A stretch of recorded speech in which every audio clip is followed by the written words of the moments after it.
Do you think the Roman legions won with swords and discipline? No. Rome's most fearsome enemy was smaller than an ant. It lived in the seams of your tunic, in the folds of your cloak, in your hair, and every night it came out to hunt. Lice, thousands of lice, millions, an army unseen, unheard, yet maddening beyond any barbarian. And then, the scabies, tiny mites that burrowed under your skin and made you scratch until you bled, until you screamed, until you went mad. In a camp of 8,000 men, a lice epidemic could wipe out a legion faster than the Gauls. How did the Romans survive? The answer will make you scratch. The Romans didn't just treat lice. They turned the war on parasites into a military operation, with a schedule, with weapons, with punishments. And today you'll learn how an Iron Man defeated the enemy that lived on his head. For starters, forget about soap. The Romans didn't have antibacterial soap, no shampoo, no disinfectants. They only had oil, vinegar, a comb, and an iron will, and the numbers that make your skin itch. One legionnaire carried an average of 5,000 lice. Not 5, not 50, 5,000. Each female laid 10 eggs a day. After a week, 50,000. After a month, 500,000. And in a camp, 8,000 soldiers. Do the math yourself. 4 billion lice in one camp. In 3 months, the Roman Empire didn't fall by the sword. It could have fallen from the itch, but it didn't, because the Romans had a plan. Step 1. Prevention. Don't wait for the itch to start. Act. Every week. A bathhouse. Yes, you heard right. Every Roman camp had a bathhouse. Thermi. Not a luxury, not a pleasure, a weapon. You went into the hot room, then the steam room, then the cold room, then the hot room again, because lice don't survive above 50 degrees, and a Roman bathhouse was 60, but the bathhouse wasn't for everyone, only for those who didn't have obvious signs. If you were already itchy, you went to the next line. Isolation. The Romans invented quarantine 1,000 years before the plague. Step 2.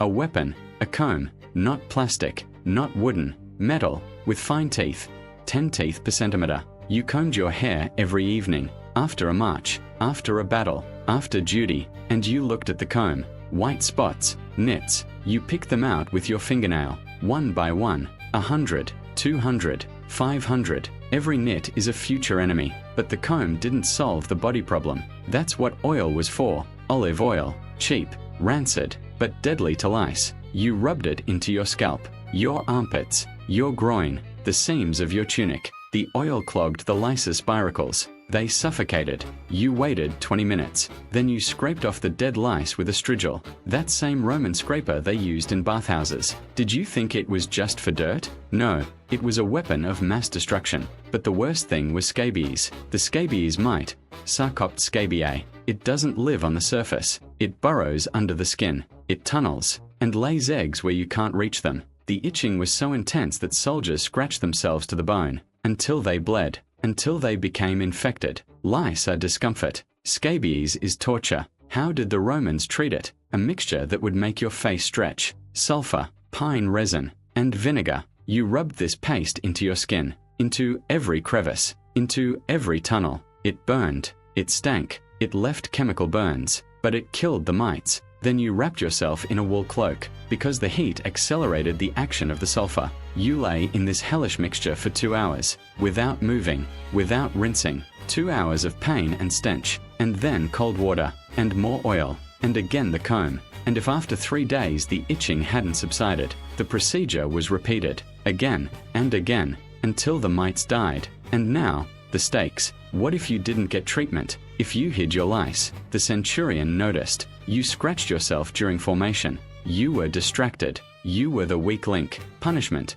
A lash with a rod. 10 lashes. 15. And forced treatment. In front of everyone. Shame worse than death. If scabies became infected, you were sent to the valetudinarium, the infirmary. But don't think that was a salvation. There were people there with amputated fingers, with gangrene, with wounds that wouldn't heal. Scabies seemed trivial compared to that. The doctors looked at you as if you were malingering, and sent you back to the ranks, with sulfur, with vinegar, with pain. But the worst punishment was different. If you caused lice to spread throughout the camp, you were demoted, from legionnaire to Miles Rude, a worker without a weapon. You cleaned latrines, you carried stones, you were a nobody, and everyone who passed by spat in your direction, because you put everyone at risk. The Romans didn't forgive filth. Mud killed faster than the sword. Compare this with Alexander's army. The Macedonians had no regular baths, no quarantine, no system. Lice decimated their ranks faster than Persian arrows.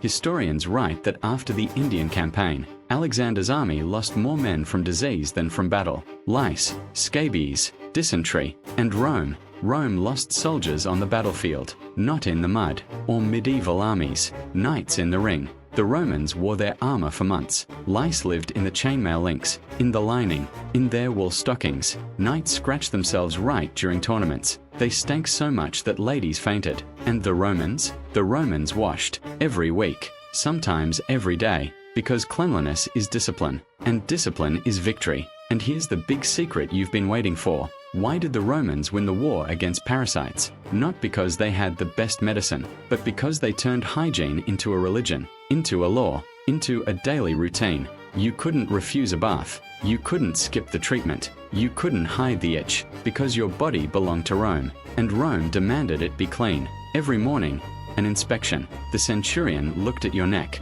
at your wrists, on your elbows. Red spots? You're going to the infirmary. Nits in your hair, comb and oil. The smell? Bath. The system worked like clockwork, and it worked because every soldier wasn't afraid of lice. He was afraid of shame. He was afraid of punishment. He was afraid of letting his comrades down. So, the answer to the riddle: how did the Romans treat lice and scabies in the camps? They didn't treat them. They prevented them. Bath, comb, oil, sulfur, vinegar, quarantine, punishment, system. 8,000 men, 4 billion lice, and Rome still won. Because filth doesn't kill discipline. Discipline kills filth. And now the question I promised you. You wash your hair every day. You change your sheets once a week. You have shampoo, conditioner, and anti-itch cream. But the Roman soldier only had a comb and vinegar, and he was cleaner than a medieval knight. So maybe the problem isn't a matter of money? Tell us in the comments. How often do you actually wash? And subscribe, because in the next video I'll tell you how Roman legionnaires went to the bathroom on campaign. Spoiler, it involved a shovel, vinegar, and mortal danger. Don't miss it.